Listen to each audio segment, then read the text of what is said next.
A comunidade bitcoinheira pode ser definida como sendo uma força descentralizada e distribuída de indivíduos que possuem uma mentalidade voltada à soberania e privacidade.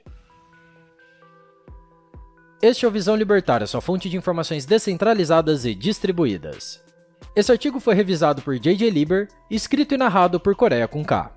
As fundações onde se encontram as grandes empresas de tecnologia estão rachando e começando a colapsar. Mas isso só continuará se conseguirmos de algum jeito garantir que elas não nos escravizem. Muita gente está percebendo que as Big Techs são o problema pujante atualmente e estão começando a migrar para plataformas abertas que não dependam da AWS, acrônimo para Amazon Web Services, que é um berço de muitas empresas e nodes de moedas digitais, como é o caso da Ethereum. Apesar da internet não ter sido pensada e projetada para que cada pessoa seja administradora dos sistemas que utiliza, novas tecnologias estão aparecendo para os indivíduos terem mais autonomia na rede, garantindo que seus dados, informações e dinheiro permaneçam sob seu domínio. Sistemas operacionais, serviços de mensageria, hospedagem de dados, protocolo de dinheiro, entre outros. A cada dia temos mais opções que garantem a nossa soberania e privacidade. O Bitcoin, por muitas vezes, é a porta de entrada para começarmos a pensar sobre soberania. Pessoas que não se importavam com isso começam a se preocupar com a privacidade e descentralização, tanto que essas características começam a se propagar para outras áreas da vida, saindo das questões financeiras, atingindo áreas sociais e familiares, inclusive profissionais. Ao espalhar a privacidade e a soberania em toda a nossa vida, percebemos que a descentralização garante que não tenhamos pontos únicos de falha, garantindo sistemas mais resilientes, permitindo que a sociedade como um todo colha frutos e se fortaleça ainda mais. Entretanto, apesar de parecer algo simples, não é tão fácil recuperarmos a nossa privacidade. Mas, indiferente da dificuldade, ela deve ser um dos principais objetivos de nossa vida. Desde a concepção do Brasil, o poder está tendendo à centralização. Entretanto, é importante salientar que, em nenhum momento da história, houve uma maior centralização do que o período em que o gordinho suicida conhecido como Vargas estava no poder. Adicione isso ao Marco Civil da Internet, o Pix e outras coisas, e vamos rapidamente perceber que estamos sofrendo um atentado à nossa privacidade e soberania. Mas isso nem de longe está acontecendo apenas no Brasil. Quem não se lembra de Edward Snowden? O americano que expôs a Agência Nacional de Segurança dos Estados Unidos mostrando que estavam monitorando as comunicações de todos os americanos, além de seus históricos da internet. E se você acha que pararam de coletar essas informações, irei partir do princípio que você é apenas ingênuo. Agora, se você faz parte daqueles que dizem que não tem nada a esconder e, portanto, não se importa, lembre-se que isso faz tanto sentido quanto dizer que não se importa com a sua liberdade de expressão porque não tem nada a dizer. O Twitter, lar de boa parte dos bitcoinheiros mundo afora, é um excelente exemplo de lugar que está censurando de maneira intensiva várias pessoas depois que Jack Dorsey foi substituído por Agrawal. O simples fato de eles bloquearem o acesso do então presidente Trump à plataforma é motivo de preocupação. Indiferente se você é apoiador, detrator ou até mesmo caso não se importe com essa figura pública. Sei que não sou o único que está enxergando a deterioração das liberdades civis, não apenas aqui nas terras tupiniquins, mas no mundo como um todo, ainda mais com alguns CEOs de empresas de remédios que estão recomendando fármacos de procedência duvidosa para um problema sanitário menos mortal que o anterior. Ao menos, podemos dizer que temos como algo positivo os protestos que estão ocorrendo em vários países contra as restrições absurdas criadas pelos estatistas.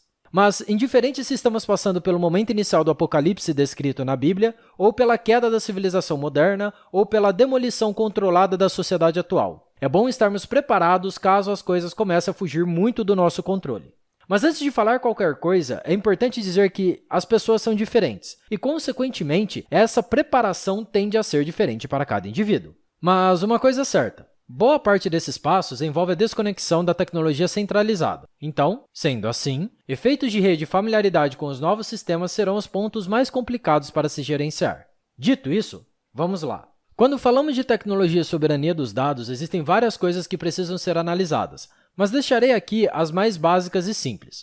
O objetivo principal neste tópico deve ser a capacidade de ser anônimo e soberano, mas ao mesmo tempo ter presença online. O modo simples de começar é usar uma rede privada virtual, conhecida pela sigla em inglês VPN. Elas funcionam muito bem para qualquer dispositivo que venha a ser conectado na internet, seja celular ou computador, oferecendo uma ocultação de IP que pode ser vinculado ao seu endereço físico. O importante a ser destacado aqui é que a VPN precisa ser paga. Lembre-se, se algo é gratuito, você é o produto. Por isso, não troque gato por lebre por sovinice. Algumas boas opções são o ProtonVPN e a NordVPN, este último podendo ser pago via Bitcoin. Tirar o Google de seus dados também é uma excelente maneira de aumentar sua privacidade. Hoje, existe uma tendência de pessoas fazerem o que chamamos de degoogling, que nada mais é do que deixar de usar todos os serviços do Google. Uma boa opção para isso é usar o celular Pixel e instalar o Calyx OS ou Graphene OS, aumentando absurdamente a sua privacidade. Mas se isso for muito avançado, recomendo utilizar, ao menos, sistemas de mensageria que criptografam os dados, como o Signal e o Element. Se precisar de um editor de documentos online, o Skiff é uma boa opção ao invés do Google Docs. Mas se precisar falar com alguém usando o Telegram ou o WhatsApp, recomendo fazer isso através de mensagens criptografadas com GPG.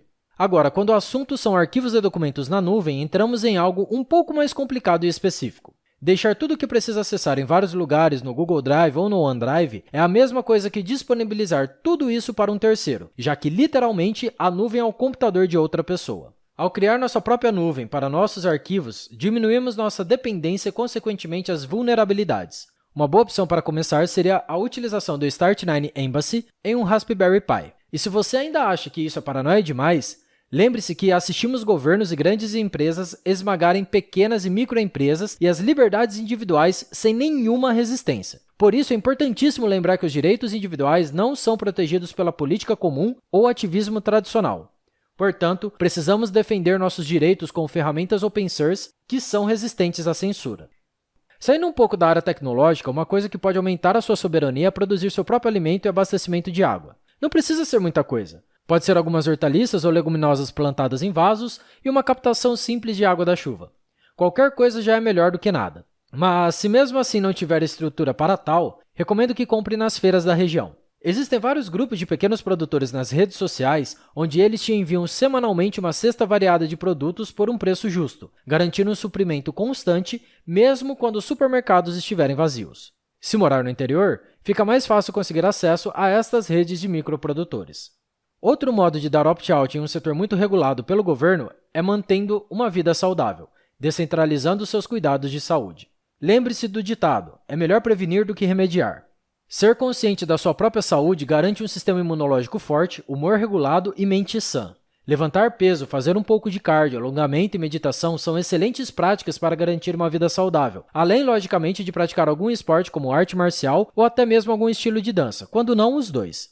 Vale a pena também tomar algumas vitaminas que atualmente se fazem insuficientes em nosso dia a dia, como vitamina C, D, zinco e ômega 3. Se possível, evite cidades grandes, se mudando dos centros urbanos para locais onde a densidade populacional é menor. Cidades pequenas normalmente são compostas por pessoas que tendem a se cuidar mais sozinhas, o que é uma grande vantagem. Além disso, conflitos, revoltas e comoções sociais normalmente se iniciam ao redor de grandes metrópoles. O próximo assunto é um tanto quanto polêmico, mas merece ser citado. Caso tenha filhos, uma coisa que pode fazer é o homeschooling ou encontrar uma cooperativa de estudo para crianças. Não é novidade nenhuma que o sistema educacional brasileiro fracassou. Políticas criadas por Paulo Freire e postas em prática por socialistas em um sistema totalmente centralizado pelo MEC provam que o modelo atual mais emburrece do que ensina. Isso sem contar que algumas escolas estão obrigando os alunos a tomar várias doses de remédios de procedência duvidosa, além de obrigá-los a usar durante todo o tempo pedaços de panos imundos em seus rostos. Isso não é algo simples de ser feito, principalmente se ambos os pais trabalham, além de muitas vezes estarem limitados ao orçamento cada vez mais apertado dos salários e moedas fiduciárias. Isso sem contar que o homeschooling no Brasil é considerado crime, apesar de ninguém ter sido punido por este ato. Esse ponto é muito delicado, como já dito, mas é de suma importância na criação das próximas gerações. E quando falamos de família, não podemos esquecer da proteção dela. Já falamos aqui no canal como podemos ter armas de fogo legalmente, mas além disso, saber manejá-las e ter planos para diferentes cenários são imperativos para mitigar qualquer tipo de risco que venha a acontecer. Além disso, estar pronto para incêndios é algo importante também. De pequeno a grande porte. E quando falamos de grandes proporções, estamos dizendo de incêndios na cidade, estado ou país onde vivemos. Ter dupla cidadania e uma rota de fuga caso aconteça alguma coisa no solo varonil também está atrelado à proteção familiar, e é muito importante de se pensar. E por fim, saiba que não podemos fazer tudo isso sozinhos. Apesar de todos os pontos mostrarem que precisamos ter soberania e não ter dependências com terceiros, isso não significa que não temos que construir uma comunidade e aumentar a nossa rede de conhecimento. Pelo contrário, este também deve ser um dos imperativos. Fazer parte de uma comunidade é muito importante, não apenas digital, mas também fisicamente. Conhecer e ser amigo dos seus vizinhos é algo importante em momentos de crise. Ter uma comunidade religiosa, por exemplo, é algo muito bom. Quanto mais pessoas interessadas em liberdade, mais discussões sobre o assunto e mais contingências podem ser pensadas em casos extremos. Portanto, saiba que ser bitcoinheiro vai além das questões monetárias e stack sets. Existem diversas coisas que englobam outras áreas da nossa vida e que precisamos dar atenção também, principalmente no que tange a informação, estilo de vida, famílias, filhos, cônjuge, saúde e alimentação. E por fim, quero dizer que não estou tentando dizer a ninguém o que deve pensar, apenas quero ajudar as pessoas a seguirem seu próprio caminho, capacitando-as para que possam agir de acordo com as suas próprias conclusões, sejam elas quais forem. Obrigado pela sua audiência. Se você gostou desse vídeo, clique no ícone de curtir abaixo e compartilhe o vídeo em sua rede social. Se você deseja ser notificado de outros vídeos, clique em se inscrever e depois no ícone da campainha. Até a próxima e tchau!